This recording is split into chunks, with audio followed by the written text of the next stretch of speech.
ஐஷோ speed சீனாவில் வாங்கிய 3 மிக வினோதமான பொருட்கள் மற்றும் கடைசி ஒன்று அவரை உயிருக்கு ஓட வைத்தது. முதல் ஒன்று சில உண்மையிலேயே விசித்திரமான அம்சங்களை கொண்ட ஒரு கார். சீனா நீரில் மிதக்கக்கூடிய காரை உருவாக்கியது. முதலில் ஸ்பீடுக்கு அதை பற்றி மிகவும் பதட்டமாக இருந்தது. ஆனால் அவர் அதை நீரின் மீது ஓட்டிய போது அவர் முற்றிலும் மெய்ச்சில் இருந்தார். அவருடன் நடனமாடக்கூடிய U9 காரை அவர் பார்த்தவுடன் டவுன்டி ஃப்ரம் டிசைருக்கு உடனே வாங்கினார். அது எதுவும் இல்லாதது போல 560 டிகிரி சுற்றி மாறவும் முடியும். இரண்டாவது, அங்கு உள்ள மிக விலை உயர்ந்த தொலைபேசி. இது தற்போது உலகின் மிக முன்னேறிய மடிக்கக்கூடிய தொலைபேசி. இது மிகவும் மெல்லியதாக இருப்பதோடு இளம் மக்களிடையே ஒரு பிரபலமான அவசியமானதாகவும் மாறியுள்ளது. அது ஒவ்வொன்றும் $3000 செலவாகினாலும் ஸ்பீடுக்கு அதை தவிர்க்க முடியவில்லை. அவர் 3ஐயும் வாங்கினார்.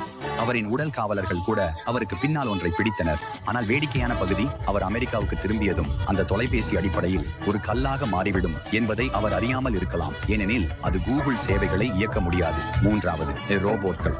ஸ்பீட் ஒரு ரோபோட்டுடன் கூட நடன போட்டியில் ஈடுபட்டார். அவர் கனமான பொருட்களை நகர்த்த உதவக்கூடிய ஒரு ரோபோட்டிக் நாயை கவனித்தார். ஆனால் பின்னர் அவர் மீன்